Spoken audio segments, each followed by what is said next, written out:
Now, a protest march for another referendum on Brexit will take place in central London this afternoon, organised by the campaign group called the People's Vote. Critics argue another vote would be undemocratic, while supporters say the full details about Brexit were not available in 2016.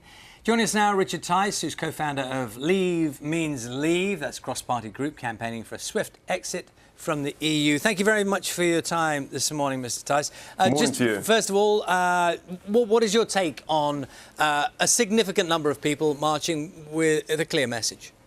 Well, let's be clear. This is a march by people who are basically losers.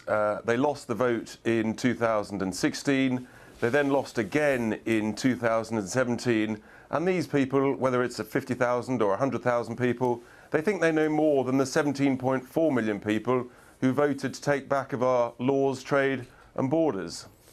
Yes, we spoke to one of the organisers today, and they were making the point that as this process has unfolded as the way it has, the deal that is thus far being presented by Theresa May, and we understand that still has a way to go yet, would offer less control, the same restrictions, and we gain very little. And on that basis, they're saying, well, why not have another vote? Because that is a complete con perpetrated by people who just cannot accept the fact that they lost. They need to get over it. Yes, the Prime Minister and the Cabinet are putting forward a really bad deal. So the answer is, let's change the deal. We had a vote, we voted to leave. The idea that you should have a second referendum would be incredibly damaging, most of all to the trust in democracy from people up and down this country. Let me tell you, we at Leave Means Leave, we've been holding rallies all over the country. The anger that is growing is absolutely palpable. I had a trucker come to me at the end of one rally recently and he said, Richard, just give me the word and I'll block London.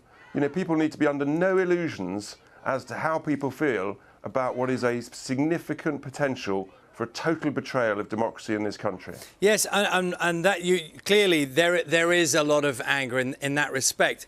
Do you at the same time acknowledge the right of people who do not hold those views to go on a march, to make their feelings known and present an alternative to what you're suggesting? Of course, we are lucky enough to enjoy free speech, and the right to protest is fantastic. And, you know, of course they're well-meaning and they're a nice bunch of folks, but the reality is they just need to accept they lost. So instead of undermining the negotiating leverage of our negotiating team, they should actually be getting behind us Brexiteers, getting behind the wheel of Brexit success and saying we can take advantage of huge opportunities going forwards in a post-Brexit world. It's a huge world out there. 93% of the world's population live outside the European Union. That's what we should be focusing on.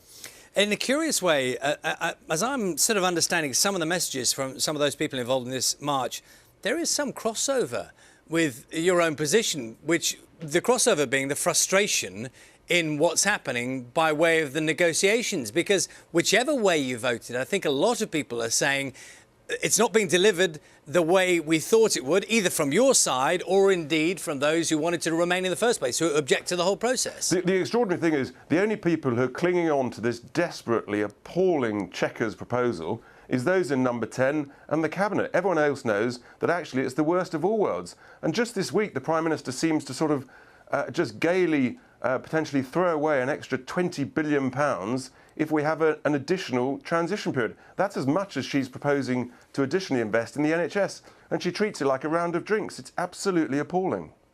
Richard Tice, thank you very much for your time this morning. Richard Tice, co-founder of Leave Means Leave, speaking to us from Newcastle this morning.